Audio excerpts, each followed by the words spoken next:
Welcome to this episode of Atlantic Council Front Page, featuring President of Colombia, Iván Duque, and the co-chairs of our US-Colombia Task Force, Senators Ben Cardin and Roy Blunt. It's an honor to have you with us today. I'm Jason Marzek, Director of the Atlantic Council's Adrian Arsht Latin America Center. And I'd like to thank IHS Towers, the exclusive sponsor of today's program. IHS Towers is one of the largest independent providers of telecommunications infrastructure globally. Founded in Nigeria, IHS Towers is committed to emerging markets, providing services across the full tower value chain in 9 countries, including Colombia. Now it's my pleasure to introduce a true visionary, Adrian Arsht, the founder of the Adrian Arsht Latin America Center and of the Adrian Arsht Rockefeller Foundation Resilience Center and Executive Vice Chair of the Atlantic Council. Adrian? Thank you, Jason, and good afternoon, everyone. Particularly good afternoon, President Duque. Nearly a year ago, you joined us for our first Atlantic Council Front Page event. It's really an honor and quite special. We're welcoming you back again. That must be some record already in our Front Page events. And 7 years ago, Fred Kemp, President of the Atlantic Council, embraced my vision to launch a center that would challenge the world's perception of Latin America by positioning the region as a core partner in the community. Colombia's rise and success over the years and its role as one of the United States' most important global allies certainly speaks to that vision. President Duque, since becoming president 3 years ago, you and your administration have demonstrated remarkable leadership, welcoming nearly 2 million Venezuelans and made commendable commitment to decrease carbon emissions, among their other important priorities. You have impressed the world with your steadfast commitment to entrepreneurship, innovation, legality, and equality. We all look forward to continuing to work together with you to strengthen economic and diplomatic ties between Colombia and the United States. On a personal note, you know how important Colombia is to me. 2 years ago, I was honored to receive the Order of San Carlos in recognition of my commitment to the prosperity of your country. That commitment is strong today as we look for new opportunities to deepen the bilateral relationship as Colombia confronts COVID and the continuing destabilizing effects of Maduro's reign in Venezuela. And now I would also like to thank and welcome Senator Ben Cardin and Senator Roy Blunt, and thank them for their longstanding commitment to strengthening the strategic partnership and for their leadership as co-chairs of the US-Colombia Task Force. I look forward to seeing the continued work of the bipartisan US-Colombia Task Force in its goal to deepen and broaden Colombia ties. This is so pivotal as President Biden begins to advance the new strategic priorities of his administration in this hemisphere. And now, on to the program. Following President Duque's remarks, my dear friend, Maria Rana, a former journalist for the Washington Post, author, literary director at the Library of Congress, will moderate from Washington a conversation with President Duque and Senators Cardin and Blunt. Mr. President, the floor is yours. Well, thank you so much, Adrian, for your kind words. And it's always a pleasure to be with you at the Atlantic Council. Thank you for all your support to Colombia. I also want to express my gratitude to Jason once again. And it is always a great honor to share the floor with Senator Blunt and Senator Cardin, who have been great friends of Colombia, who have supported our country in many, many ways. And it's also a great honor for me to be here with Mary Arana. I still remember some years ago when I was interviewing her after she published her biography on Simón Bolívar. So it's a great honor for me to be this afternoon. What I'll try to do, Adrian, in my introduction is to make the case for the transformation that we're building in Colombia. Obviously, we're facing all the adversities that are derived from COVID-19 while we continue to embrace the values and the vision of our National Development Plan. But I should say that this year, 2021, has four very important purposes for Colombia. On the one hand, massive vaccination. We are supposed to reach almost 4% of our population being vaccinated maybe early next week. And we're going to get to 3 million people vaccinated by April the 17th. And our goal is to vaccinate 35 million people by the end of the year so that we can reach 70% of the Colombian population and have some sort of a herd immunity in our country. The second great objective that we have is to have a safe economic recovery. Last year, our GDP was badly hit by the COVID-19 pandemic, and our GDP shrunk by 6.8%. But we already have not only the plan, the vision, and the investment, and the cycles of investment that will lead us to grow close or above 5% this year. And that involves many projects in the rural areas. It involves also the acceleration of the peace with legality policy that we have. It involves also water and storage, 4th-generation highways, and also the opening for bids for the 5th-generation highways that are going to be the bicentenary roads of Colombia. And we also consider that the most important thing that we have to advance as we do with massive vaccination and with a safe recovery is a sustainable social transformation.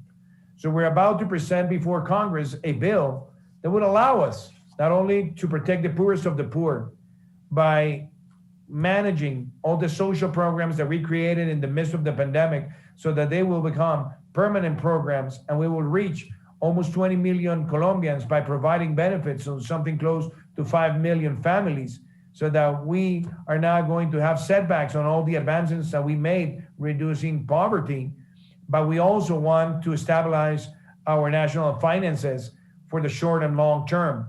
So those are elements that are in place, but it's very important to say that as of today, we are seeing great transformations. One, the energy transition in Colombia, where we're going to pass from 0.2% of non-conventional renewables to 14% of our energy matrix by the end of next year. We're making a big advancement in high tech, and especially we're now training 100,000 programmers so that Colombia will become the #1 destination for technology companies that want to settle in Latin America. And we're also, at this moment, making a very important transformation in the health and the education system. Those elements are the ones that are leading us to recover growth this year, to be very close to recover pre-pandemic unemployment levels and keep on reducing unemployment.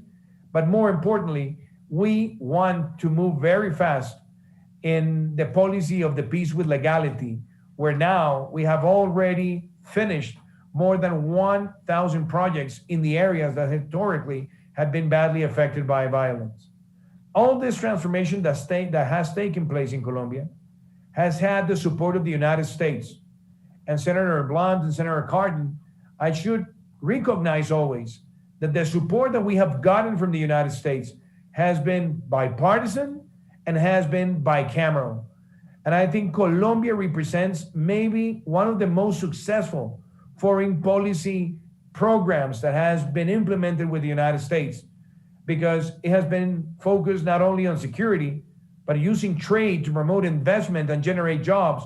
And today, we got the accessibility of green peppers from Colombia to the United States that is going to generate a good amount of works and jobs in the rural areas of our nation. And we believe that now with President Biden, that bipartisan and bicameral support is going to be strengthened.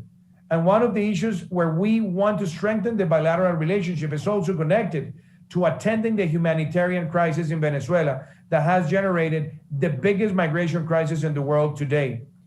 And we decided to embrace this challenge with fraternity and with a humanitarian sentiment.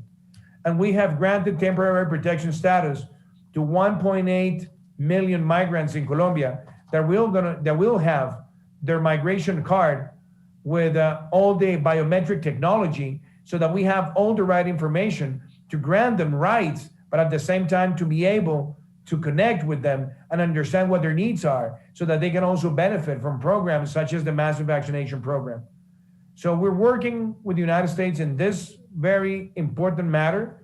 And we also congratulate the United States for granting TPS to almost 400,000 Venezuelan citizens in US soil.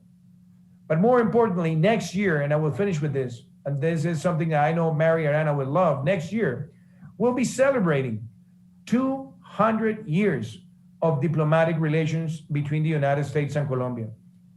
It was President Monroe, who was better known as the last founding father by many historians, who recognized Colombia, and it was the first former Spanish colony to be recognized by the United States 200 years ago.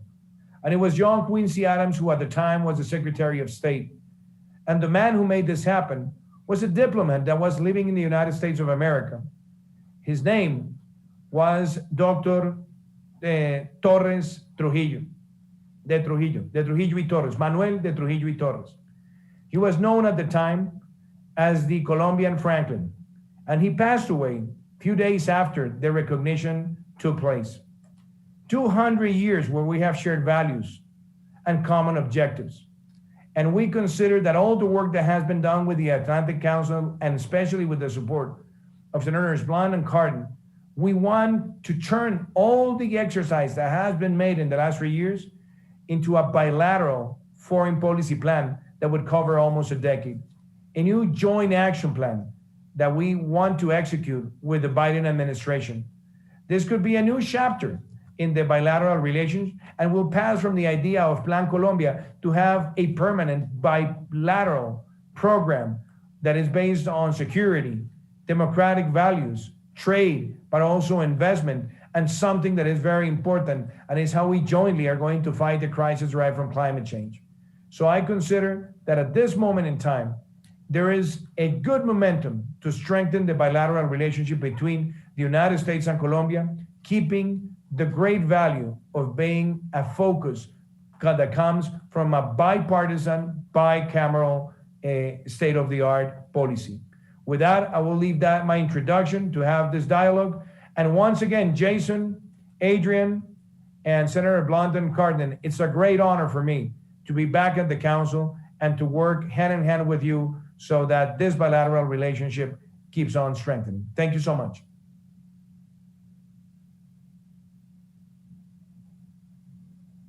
Thank you, President Duque. It's a pleasure to see you again. And thank you for those informative remarks and for joining us in this discussion.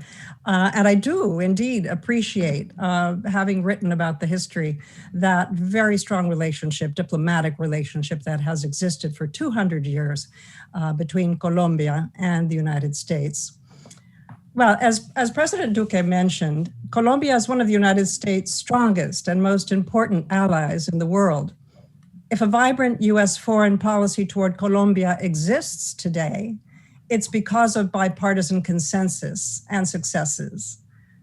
And we owe those successes to strong leadership by the administrations of both countries, as well as to an unwavering mutual commitment between Washington and Bogota. So Senators Blunt and Cardin, as co-chairs of the Atlantic Council's US-Colombia Task Force, and throughout your careers, you have advocated for a strong relationship between the United States and Colombia. As a US citizen of Latin American origin myself, I thank you for your commitment to that goal. Why, in your opinions, Senators, is it more important than ever to continue strengthening this bilateral partnership with Colombia? And where would you say is our greatest potential to fortify that engagement? Senator Blunt? Well, Maria, thank you for being the moderator today, and thanks to the Atlantic Council, Jason's fine work there, and maybe most of all, thanks to Adrian Arsh for coming up with a concept that the Atlantic connects not only the northern hemisphere, the western hemisphere, but also the southern part, and we are neighbors, and treating this neighborhood in the way that the Adrian Arch Latin American Studies effort has allowed us to do, really important. 200 years is a long time, 200 years in virtual democracy in both of our countries, and Americans appreciate, as they get more familiar with Colombia, that long commitment to democracy, the long relationship we've had in our countries. I know that on more than one occasion, President Biden, as vice president, referred to Colombia as the keystone of Latin America. And it's fairly evident from parts of the map, but it's also evident for looking for the example that Colombia sets. President Duque's example of the way that Venezuelan refugees have been welcomed, saying 2 million of them could legally be in the country, really shows that you can have the leadership and democracy and welcome and understanding what goes on in your neighboring country. In this case, is really something important, and President Duque's done that. From Plan Colombia, where as a member of the leadership in the House, I was working to be sure that every year we extended Plan Colombia to Senator Cardin, my really close friend, and I used to say that in the Senate. When I came to the Senate, not too long after Senator Cardin is, I looked for a mentor on the other side, and I thought, who would be better than a guy who I already have such great confidence in? And we have been able to find so many things to work together on, and looking at how we transition from Plan Colombia to Peace Colombia. And I think, frankly, we saw some of the problems in the Peace Colombia transition in our report, but we were still very hopeful that it would work out in the best way, though there were some questions that obviously came up to be questions. And now looking again with President Duque's leadership in Colombia of how we bring together some combination of what we were doing in Plan Colombia with what we hope to do in Peace Colombia. And I'm glad to be with all of you today. But Maria, thanks for moderating it again. I'm particularly pleased to be part of this effort with Senator Cardin. Thanks very much, Senator Blunt. Senator Cardin, can you answer the same question? First of all, thank you very much. President Duque, it's wonderful to be with you. Thank you for your extraordinary leadership in Colombia. To my friends at the Atlantic Council, thanks for making this possible. We thank you all for putting a real spotlight on this. You asked a question, why is this relationship important? And where do we go from here? And can we make it stronger? And I think President Duque put his finger on it when he said that this is one of the most successful foreign policy partnerships initiatives that any two countries can point to around the world. When we look at what we've been able to accomplish together over the past 20 years, it's with great pride. And we say that recognizing that we see backsliding on democratic institutions in far too many countries in our own hemisphere. But we see Colombia moving forward and strengthening its democratic institutions. It's the exact direction we want to see in our own hemisphere. So over the last 20 years, we've seen the homicide rate in Colombia drop by 60%, the lowest rate now since 45 years. The GDP has gone, it's been tripled. The foreign direct investments almost tenfold as to what it was 20 years ago, the highest in Latin America. The poverty rate cut in less than half. And the list goes on that we point to with pride, with success. This partnership has worked in the best interest of Colombia and the United States. We have a partner in so many different issues, as the president has already indicated. We need now to go to the next level of our partnership. And the reason why we have to strengthen that partnership is that we still have challenges. Venezuela is a critical challenge for our hemisphere. How do we deal with solving that conflict? What do we do with the migration issues? We have the drug trafficking problems that we have to work together. We've got to strengthen our protections on human rights activists. We know we have those challenges, but we still have challenges And we have to build the partnership to deal with those challenges in the same way we have in our partnership that's now been 20 years. I'm proud about this, important to the United States, important to Colombia, but we need to make sure we strengthen these ties. Thanks very much, Senator Cardin. Now let's turn to the situation with COVID and the vaccination and recovery period. Colombia was the first country in the Americas to receive vaccines from the UN-backed COVAX mechanism, a program meant to ensure the equitable distribution of immunization worldwide. It has also received vaccines from China. So far, the country has administered over 1 million doses to its people, and President Duque referred to that in his introductory remarks. President Duque, you hope to administer 200,000 doses a day in April. What can the United States do to help Colombia in this vaccine administration? And more generally, how can the US best partner with Colombia in its economic recovery, including advancing the technological capacities that are critical for Colombia's long-term competitiveness? Well, thank you so much, Mary, for your question. And let me begin by saying that where we stand right now with the COVID. So very important achievements during the last year. We got to double the amount of ICUs in Colombia. When the pandemic began, we had 5,300 ICUs in Colombia. Today, we have more than 11,400. And that has been a major achievement, even though that when the pandemic began, we had one of the highest levels of ICUs per 100,000 inhabitants in the region. Today, we are the leaders. We are with 21, and we are above most of the countries in Latin America in terms of ICUs per 100,000 inhabitants. When it comes to deaths per million people and cases per million people, we look today in a much better shape than other countries from the region and other countries from the world, even with countries that have high incomes per capita. We have now a 95% recovery rate of the people that have been affected by the virus. We have 2.1% active cases, and we have 2.5% a lethality rate from the people that have been affected by the virus. And it's important that we have tried to manage not only the attention on the healthcare system by expanding social programs, and we have been able to grant a non-conditional cash transfer to almost 3.4 million homes in Colombia. We have also provided what we call a give back tax from VAT. The families that are on the poorest of the poor, we have given back what they have paid on VAT tax, and that has become a very important social program. We have granted free university education for students that are in need. And we're covering almost 700,000 students.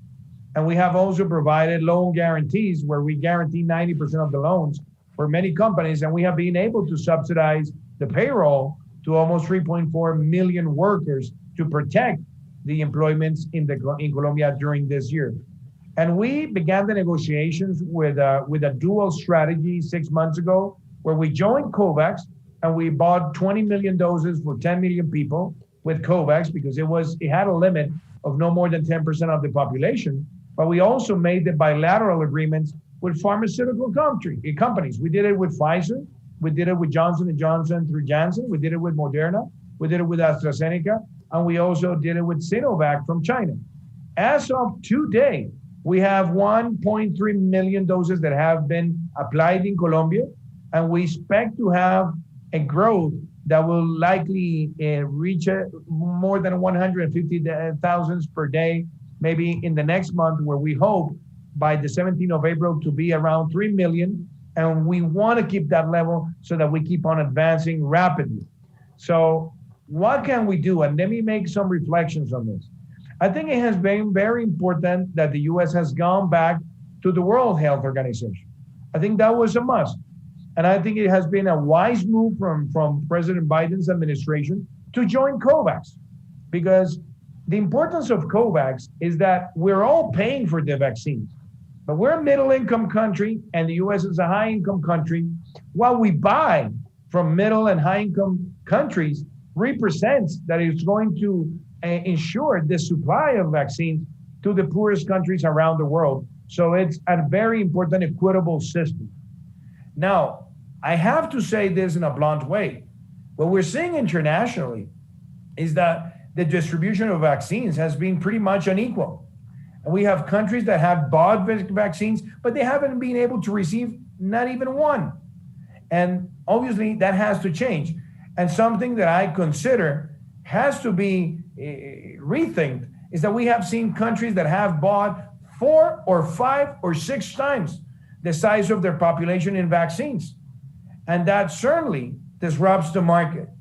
So it's very important that this is fixed to ensure that we can have a better supply. And definitely, I consider that since the US has become a leader in the production of vaccines, I think it's also a very important instrument of soft diplomacy that can be very well used with other countries around the world. Not only to facilitate those who can buy to be bought, but also in the cases of countries that have not received vaccines to be able to do it in a prompt way. And I am very optimistic that maybe by the second semester, what we're going to have is an oversupply and not what we have today. But my consideration and my thought, it might be too late for many countries because definitely there are people who are taking advantage politically to create social unrest due to the circumstances of the lack of provision of vaccines. And we don't want that to happen. And we don't want to see countries that are affecting their institutional stability because of this. So I definitely think that the US can certainly become a leader in the hemisphere to help the countries that have not received vaccines to do it in a prompt way. Thank you very much, President Duque. A very important question for sure. Senators Cardin and Blunt, I'd love for you to comment on this too, and if you would do so in brief comments, please.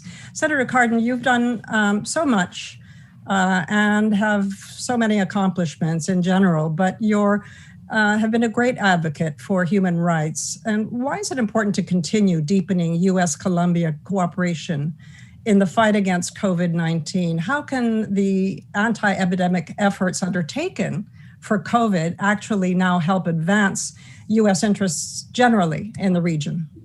Well, I think President Duque made a very strong case of why we have to be engaged internationally, not just in Colombia, but throughout the world. This is a global pandemic, and we're not going to be safe in our own country unless all countries are safe.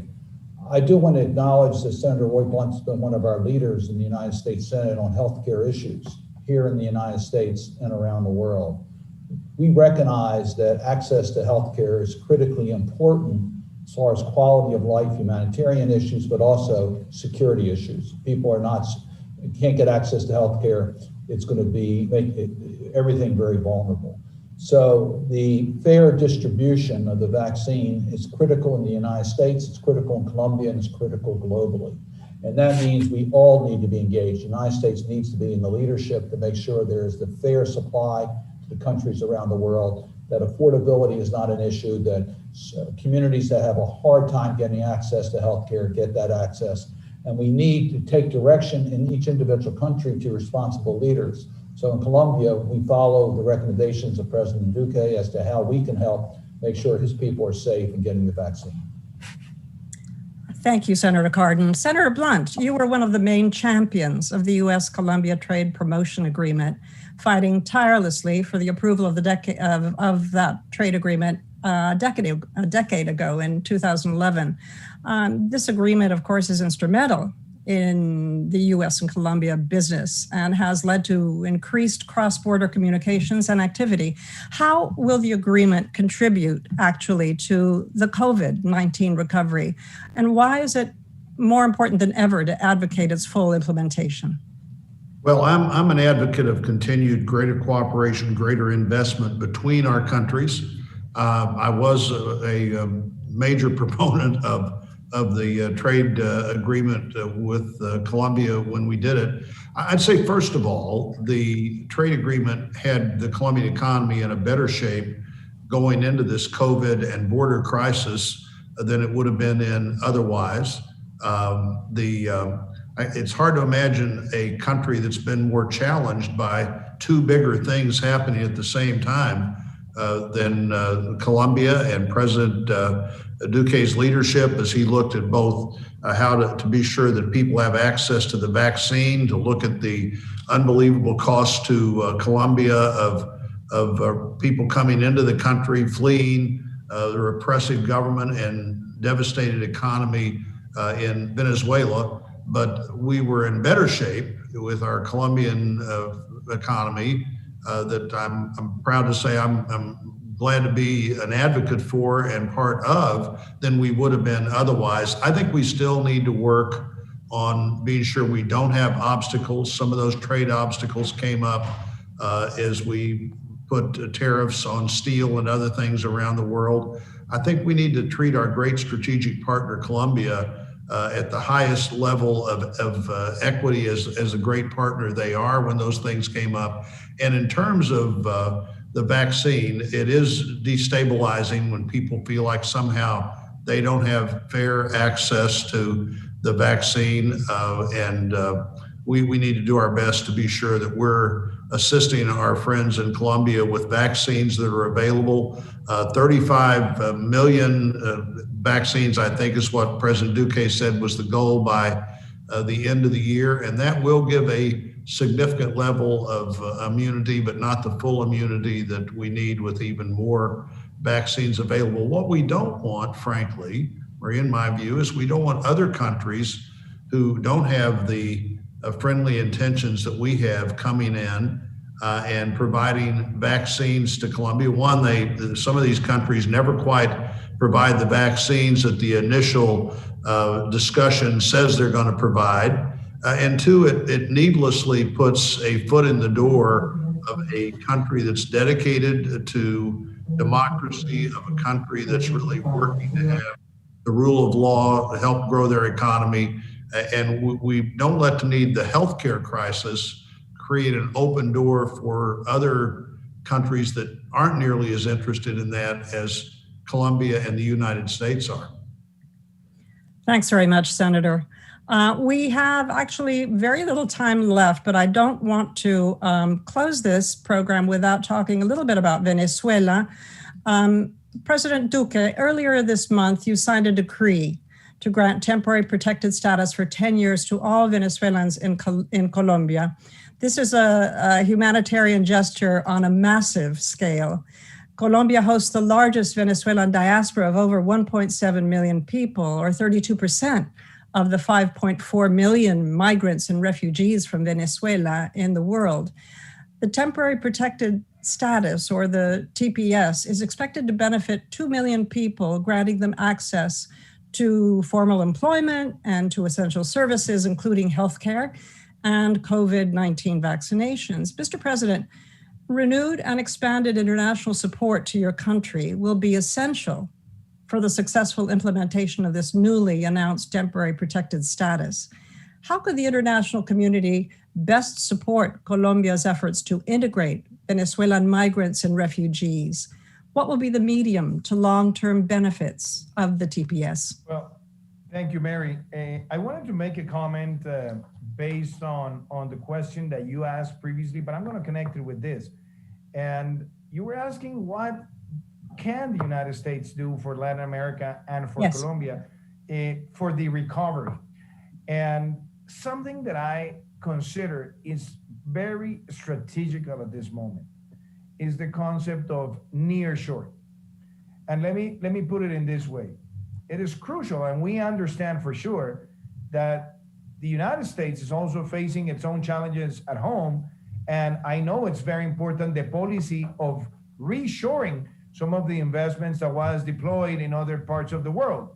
That obviously we know, and we also consider that that's part of the US internal policy.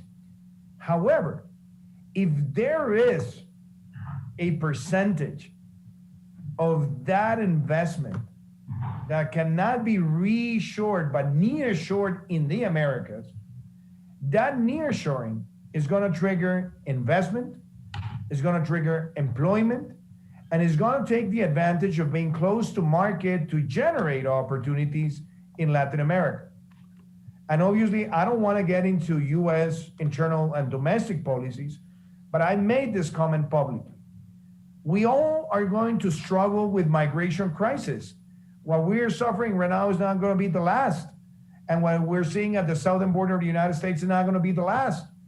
But if there is a strategical nearshoring of those investments in Latin America, it can be a way to contain massive migration to the United States. And I say this because many people want to cross the border and multiply their income by the exchange rate and send back money to their houses. Well, the same thing we are living with that in Colombia, because the minimum salary in Venezuela is $10, while in Colombia it's $300. So if you just cross the border, you're going to multiply by the exchange rate and be able to send money to buy food at home. At this moment in time, we are facing the worst migration crisis in the world. More than 6 million people have left Venezuela with hunger, with frozen bones, lacking health services. And we decided in Colombia, and this is not something that came just to my mind recently, I proposed it when I was a candidate. And I was also inspired by the figure of the TPS that the US has historically used. And I said to the Colombian people that we had to think on that. And we created a migration policy that we launched by the end of 2018.